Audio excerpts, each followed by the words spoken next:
at Lucky's Pub here in downtown Houston. First day on the road for Super Bowl 51. The Diva has been in studio so much more lately, I will say, Brandon. He really has, and it's always good to have him face to face. He got a lot of nerves calling me out. Yeah? Ladies and gentlemen, this is the dude that cheerleaded for Jay Cutler. I mean, do you know how much love I got to have for Brandon Marshall to even sit next to you after support? Did you see the hold on, forget all of that. Did you see the pictures of Jay Cutler hanging on a boat? He looked like Jabba the Hutt. I mean, are you kidding me? He looked like he looked all fat and slovenly. That's a quarterback in the NFL. Your dude. And then when he got to the Jets, he was like, man, if only I was back in Chicago with Jay Cutler. Before you play with some bad quarterbacks. Before we go, I was going to give everybody your stats, but the guys already introduced you. But I do want to mention, of course, 6-time Pro Bowler and friend of the show. Thank you so much for being here. You join us on behalf of AT&T's Audience Network and Audience Sports. Check them out on Twitter, @AudienceSports. Yes, I'm the CEO. When you get to the plus side at 30 as an athlete, they try to kick you out the league. So AT&T's Audience Sports offered me a deal. They say, hey, you could be the CEO of our social media department. Yep. So my job this weekend for the rest of my tenure is to get everybody to follow us on @Audience Sports. Okay. And the second thing is just be awesome this week. Yeah. Yeah. I like it. CEO is the best title. The other thing I want to get into with you, so you just tweeted your FT Super Pick to our First Take Twitter page. Keep doing that. We want to hear from you guys as well. And you went... But hold on, before we move forward, I want to handle something. Okay. Every time I see you, you always bring up quarterbacks. You have no credibility when it comes to quarterbacks. None. Zero. All right. So you know what? I don't think this ever been done on this show. Someone say, you're right. You're right. And I'm retired from the quarterback department. I'm out of the personnel department. Well, I'm out of the personnel department. The first step is admitting. First of all, I want to say something. I'm very touched right now. Okay? You know, because I'm right all the time. Some people just have a hard time admitting it more than others. But I will say this to you. I feel sorry for you, man, because I consider you, in all seriousness, first of all, you're clearly one of the best people anybody. I mean, y'all don't have any idea how good of a guy this dude is. But what really resonates with me is the fact that you are a big-time receiver. Yeah. You just can't find a quarterback to save your damn life. I mean, could you please pick a team with a quarterback? Well, I'm on a team, and no, it's more about consistency and being able to keep it together. No, yeah, Ryan Fitzpatrick in 2015. Ryan Fitzpatrick in 2015 had one of the greatest seasons of any quarterback that year, so we weren't just able to do it the next year. So I had some great quarterback play. One of the greatest seasons of his career, not of any quarterback in the NFL. No, I said that year. By the way, I said that year. Don't flatter this man. He deserved his contract. You're retired. Hold on. Right, you're right. Don't flatter this man. Thank you. Time out. I hope everyone knows. That's right. Put that sign up. I hope everyone knows the real reason that he has that sign. It's got nothing to do with Stephen A. Smith or anything like that. You owe Antonio Brown a Porsche because you lost that bet. That's what happened. I do. And you said the keys. Where's the keys? And you thought he's got Ben Roethlisberger throwing him the ball, and I'm trying to talk up these quarterbacks like they're something. Now you're retired from personnel. Yeah, here's the keys to the Porsche. Here's the keys. I'm glad. Let me see. Let me make sure that's a Porsche. I don't know if that's a Porsche. Listen. Antonio Brown told me to remind you owe him that Porsche. But here's the deal.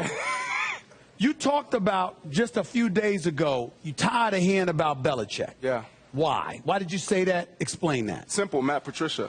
You know, it's about the team, and you guys know whether it's in sports and corporations, on television, you're sitting at a panel with a team of people. It's about the team, and Coach Belichick is great. You have a coach that has a vision, and then you have to have people underneath you that believe in that vision and carry it out every single day. So he gives his coaches creative control.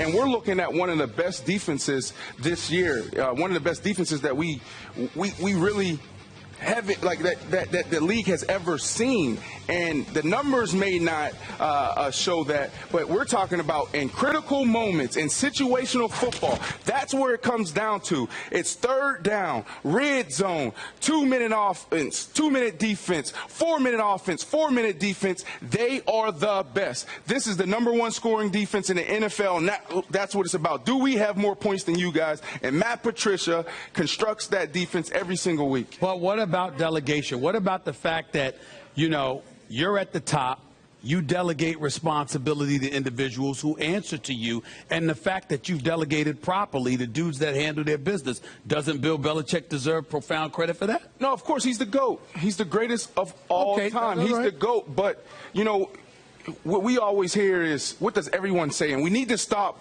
I'm challenging everyone in sports, covering sports, to stop saying this. Well, every year, Bill Belichick, he takes off the #1 option. Everyone says that. It's time for new material. But that's my problem. It's always Bill Belichick, Bill Belichick. Why aren't we saying Matt Patricia? Well, I'll tell you why. Because Bill Belichick is not just the coach who's had an unprecedented run in an era of parity, as you and everybody knows. He's also the GM. Yeah. So he's also the guy, and in a hard cap league, the job more than anything is properly priced commodities, players, but that's what it is. In the draft, in free agency, who you let go, who you sign. Belichick's doing all of that. Now, when I say doing all that, of course he has people underneath him. He's the general. He has the troops underneath him. But it's him at the top, coaching and GMing. Correct. It's a team. Correct. It's not giving anyone else Let me clarify what I'm trying to say. It's time for us to spread the wealth. Yep. It's time for us, and there's an argument that we have, and they have, because he has a coaching tree, got coaches all over the place. So Nick I'm just talking about the narrative in the media. More people love. The narrative in the media needs to change. We need to start talking about Matt Patricia. Josh McDaniels gets his love, and he'll have a coaching Brandon, job soon. Real quick, because we don't have that much more time with you, and we do have a few more minutes, but I want to get into this. So we had Dion on. He picked the Falcons. Yeah. We had Dan Marino. He picked the Falcons. With your tweet, you picked the Patriots. Obviously, you talked about how highly touted this defense is and underrated. But why are you confident that they're going to get it done? Well, it's simple. It's Bill Belichick. It's Tom Brady.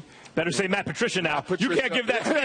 Matt Patricia. And we're looking at the most disciplined, prepared team in all of sports. But what about that Falcons offense? How high-powered they are? Oh, my gosh. I mean, Matt Ryan has done something that no one else in the league has ever done before. He's thrown 13 touchdowns to 13 different receivers, and that's a testament of what Kyle Shanahan has been able to do with this offense. We've never seen an offense like this. We've never seen an offense like this. This is a traditional offense that no one can figure out. This isn't Chip Kelly's approach. This isn't the Wildcat.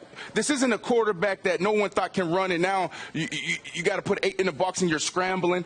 This is a stretch zone to the right, stretch to the left, keeper, meaning a play action pass here and there, Julio Jones on the outside. This is a traditional approach that no one can figure out. That's why this is the greatest offense that we have ever seen. We've had conversations about the best receivers in football. Yeah.